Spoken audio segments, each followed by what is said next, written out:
నమస్తే.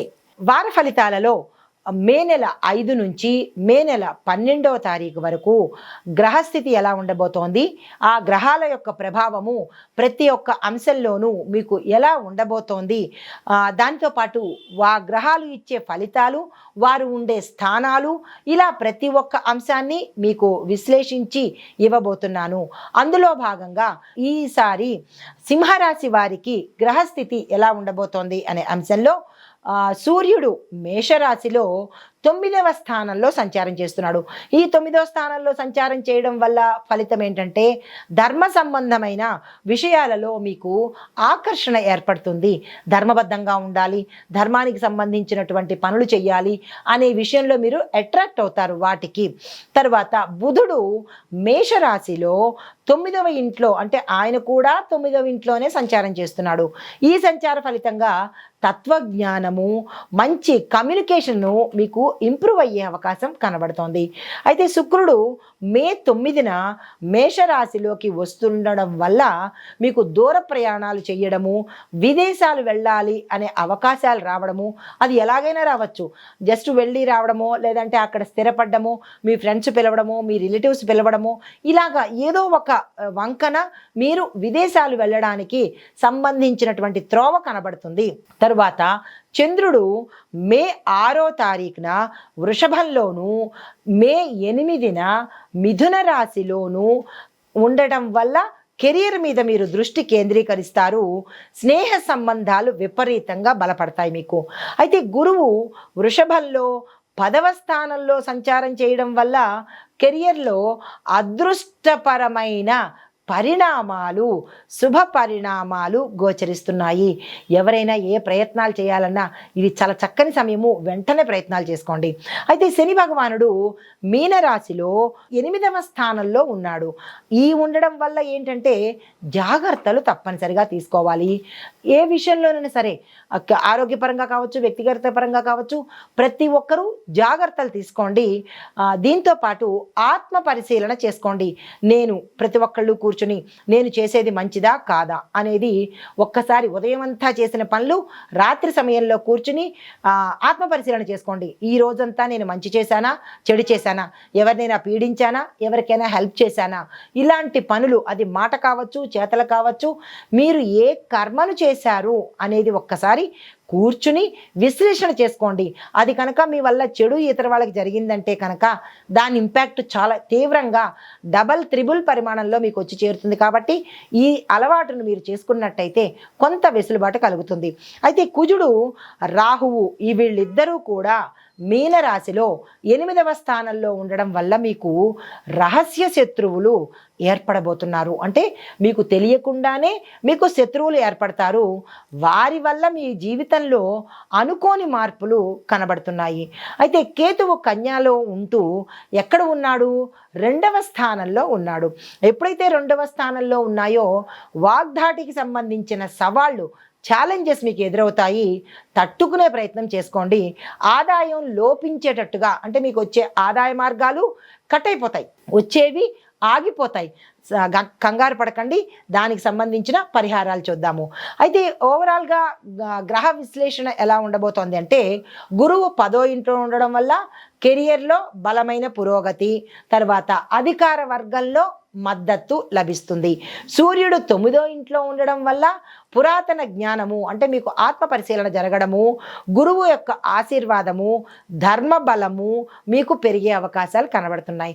అయితే శని కుజులు ఇద్దరూ 8వ స్థానంలో ఉండడం వల్ల దురదృష్టకరమైన శక్తులు, ఇందాక చెప్పినట్టుగా గుప్త శత్రువులు, రహస్య శత్రువులు మీకు ఏర్పడడం వల్ల వాళ్ళ వల్ల కొంచెం ఇబ్బందులు కలగడము, రహస్య మంతనాలు జరగడము, మీరు ఏదో అనుకోని చెడు మార్గంలోకి వెళ్ళే అవకాశాలు కనబడుతున్నాయి. అంటే ఇల్లీగల్గా మిమ్మల్ని ఎవరో అట్రాక్ట్ చేయడము, చెయ్యకూడని పనులకు మిమ్మల్ని దోవ పట్టించడము జరిగే అవకాశాలు కనబడుతున్నాయి. జాగ్రత్తలు తప్పనిసరిగా తీసుకోండి. చాలా చాలా కాషియస్గా ఉండాలి. అది ఏ రహస్య మంతనాలైనా కావచ్చు, జాగ్రత్తలు తీసుకోండి. అయితే శుక్రుడు 9వ ఇంట్లోకి రావడము ఎప్పుడు చేస్తున్నాడు అంటే, మే 9వ తారీఖు రాగానే, అంటే 5 నుంచి 9 వరకు ఇలాగే ఉంటుంది.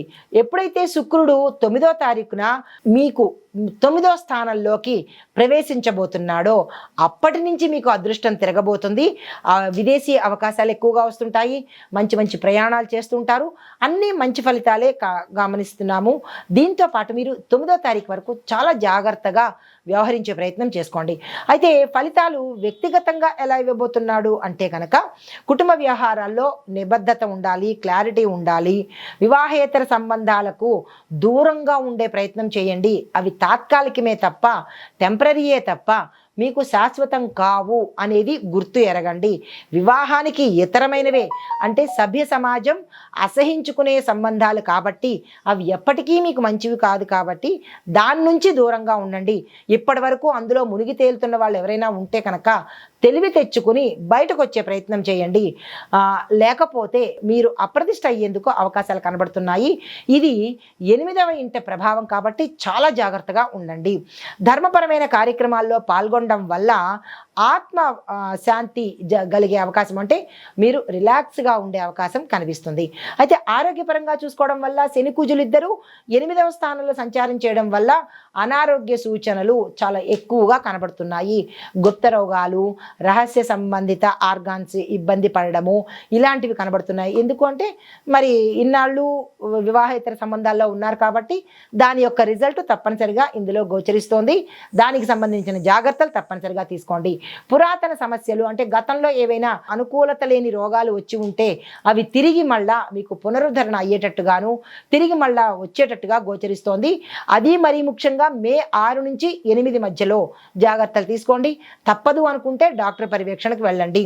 దాంతోపాటు దైవ ధ్యానం కనుక చేసుకుని ఆ చెత్తను వదిలించుకున్నట్టయితే కొంత సానుకూలమైన ఫలితాలు పొందుతారు. ఆర్థిక పరంగా ఎలా ఉండబోతోంది అంటే కనుక ఆదాయం వృద్ధి ఉన్నప్పటికీ కూడా ఖర్చులు కూడా మీకు అలాగే వచ్చే అవకాశం కనబడుతోంది. దాని మీద నియంత్రణ పెట్టుకోండి. పాత బకాయిలు మీకు తిరిగి వాళ్ళంతటి వాళ్లే తీసుకొచ్చి ఇచ్చే అవకాశాలు కొంచెం ఎక్కువగా కనబడుతున్నాయి. మే 9 తర్వాత మాత్రమే మీరు పెట్టుబడులకు విషయాలకు వెళ్ళండి. మే 9 లోపు పెట్టుబడుల జోలికి అస్సలు వెళ్ళకండి.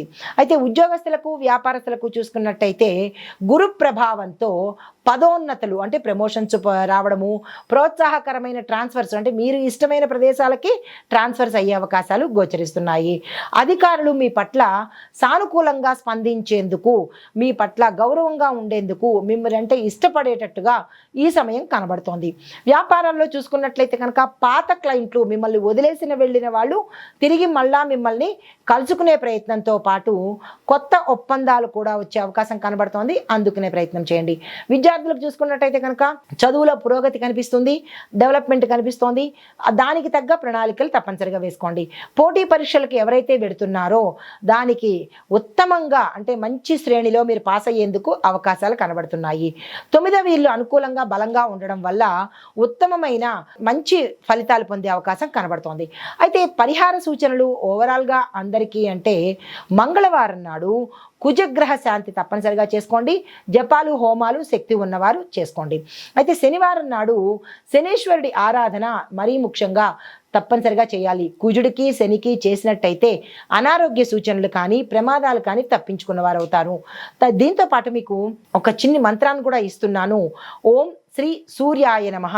దీన్ని మీరు మే 6 నుంచి 9 వరకు తప్పనిసరిగా జపించుకునే ప్రయత్నం చేసుకోండి. 6, 7, 8, 9 ఈ 4 రోజులు తప్పనిసరిగా జపించండి, మర్చిపోకండి.